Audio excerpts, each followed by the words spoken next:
Saudara sekalian, baru saja Presiden memimpin rapat internal kabinet yang dihadiri oleh 19 Menteri, Strip Panglima TNI, Strip Jaksa Agung, Strip Kapolri, dan Kepala Lembaga Negara terkait yang membicarakan tentang follow up rekomendasi penyelesaian non yudisial pelanggaran HAM berat di masa lalu sebagaimana diputuskan atau ditetapkan oleh Komnas HAM. Presiden sudah mengeluarkan Inpres nomor 2 tahun 2023 kepada 19 menteri dan pejabat setingkat menteri untuk mengambil langkah-langkah secara terkoordinasi dan terintegrasi guna melaksanakan rekomendasi penyelesaian non-yudisial pelanggaran HAM berat di masa lalu. Ini ditekankan bahwa rekomendasi ini adalah menitik beratkan perhatiannya pada korban, bukan pada pelaku pelanggaran HAM berat di masa lalu. Karena kalau menyangkut pelaku itu menyangkut penyelesaian yudisial yang nanti harus diputuskan oleh Komnas HAM bersama DPR untuk selanjutnya diserahkan kepada pemerintah. Jadi ini titik beratnya pada korban, bukan pada pelaku. Kita tidak akan mencari pelakunya dalam penyelesaian non-yudisial ini karena itu urusan Komnas HAM dan DPR. Yang kedua, di dalam rekomendasi penyelesaian non-yudisial itu tidak ada permintaan maaf dari pemerintah kepada masyarakat karena peristiwa itu, tetapi pemerintah menyatakan mengakui bahwa peristiwa itu memang terjadi dan pemerintah menyesali keterjadinya peristiwa itu. Jadi tidak ada permintaan maaf dan tidak ada perubahan status hukum terhadap peristiwa-peristiwa masa lalu, yaitu misalnya TAP MPRS nomor 25 tahun 66 tetap itu berlaku sebagai ketetapan yang tidak diubah. Kemudian mengenai peristiwa yang sudah diputuskan oleh pengadilan juga itu sudah tetap berlaku. Jadi yang kita lakukan ini adalah fokus pada korban sekali lagi, korban pelanggaran HAM berat masa lalu yang berdasar temuan Komnas HAM ada 12 peristiwa. Dan peristiwa itu tentu tidak bisa ditambah oleh pemerintah. Karena menurut undang-undang yang menentukan pelanggaran HAM berat atau bukan, itu adalah Komnas HAM. Dan Komnas HAM merekomendasikan 12 yang terjadi sejak puluhan tahun yang lalu. Nah, saudara sekalian, saya ingin masyarakat paham perbedaan antara pelanggaran HAM berat dan kejahatan berat.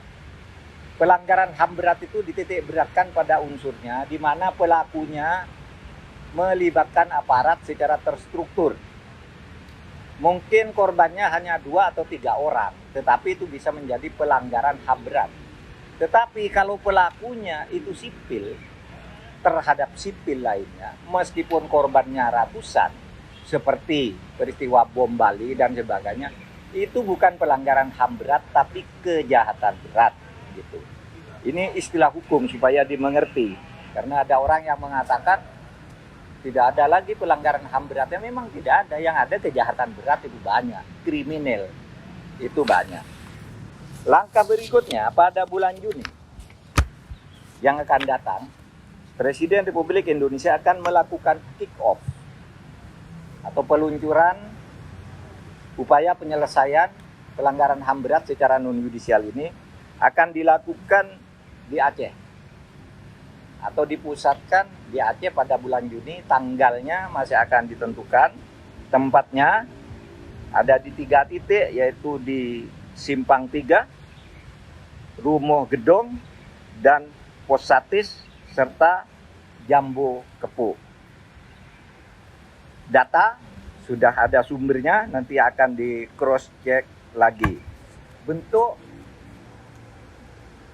yang akan diluncurkan sebagai bentuk penyelesaian di dalam kick off itu mungkin bentuknya adalah taman belajar atau living park tentang hak asasi. Ini semua masih akan dibicarakan dalam waktu dekat. Nah, saya kira ini pengumuman dari pemerintah pada saat ini, dan 19 pejabat setingkat menteri dan kepala lembaga ini akan segera melakukan langkah-langkah koordinasi pencepatan. Nah, salah satu juga di dalam kick off ini nanti kita akan mengumumkan kepada warga negara yang menjadi korban pelanggaran HAM berat di masa lalu yang ada di luar negeri, yang kita kenal sebagai istilah eksil. Nah, banyak sekali orang yang tidak terlibat dalam gerakan, misalnya apa yang disebut G30 SPKI, dulu menjadi korban tidak boleh pulang di luar negeri. Karena waktu itu mereka disekolahkan oleh Presiden Soekarno ke berbagai negara di Eropa Timur, di Eropa dan RRQ, dan macam-macam gitu. Begitu mereka selesai, ternyata terjadi peristiwa G30S sehingga tidak diizinkan pulang pada waktu itu. Nah, mereka ini masih ada beberapa di luar negeri, nanti akan kita undang. Mereka ini bukan anggota PKI. Mereka ini korban karena disekolahkan lalu tidak boleh pulang. Saya ingin beri contoh. Presiden Habibie ini adalah salah satu korban peristiwa tahun 65. Beliau tahun 60 bersekolah ke Jerman. Tahun 63 lulus master, lalu melanjutkan doktor. Lulus doktor, persis pada akhir tahun 65 terjadi peristiwa G30 SPKI. Beliau termasuk orang yang semula tidak boleh pulang. Tetapi pada tahun 74 ketemu dengan Presiden Soeharto ketika berkunjung ke Jerman, dan kebetulan mereka kenal. Ditanya, Habibie, kok kamu ada di sini? Saya tidak boleh pulang, Pak. Lalu kenapa? Ada kebijakan. Karena peristiwa 65 kami tidak boleh pulang. Lalu oleh Pak Harto diajak pulang, dan jadilah dia orang besar, ya, orang besar yang kemudian menjadi presiden. Nah, korban yang seperti ini, orang yang sekolah, bukan terlibat gerakan 30 September, hanya disekolahkan saja. Sekarang masih ada beberapa di luar negeri. Menurut Menkumham tadi masih ada 39 orang. Nanti ini akan kita cek satu persatu, meskipun mereka memang tidak mau pulang, mereka tidak mau pulang. Tetapi mereka ini akan kita nyatakan sebagai warga negara yang tidak pernah mengkhianati negara. Karena untuk pengkhianatan terhadap negara itu sudah selesai di pengadilan Mahmiluk, sudah selesai di era reformasi, di mana screening dan sebagainya dihapus, dan kemudian semua warga negara diberi hak yang sama di depan hukum dan pemerintahan. Demikian dari saya, cukup, tidak ada pertanyaannya.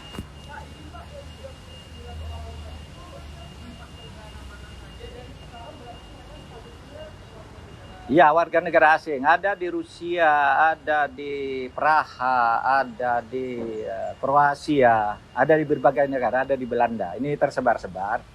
Mereka umumnya sebenarnya udah ditawari pulang dulu waktu zaman Presiden Gus Dur, kemudian Presiden SBY, Presiden Megawati, sudah difasilitasi. Tapi mereka sudah tidak punya keluarga di sini, asetnya sudah habis, mereka sudah kawin-mawin di sana. Ada yang jadi profesor di sebuah universitas di Rusia, karena dia tidak boleh pulang. Tetapi mereka ini hanya ingin dinyatakan mereka bukan pengkhianat. Mereka belajar, disekolahkan secara resmi oleh negara. Itu yang disebut orang-orang eksil karena peristiwa tahun 60. Oke, makasih.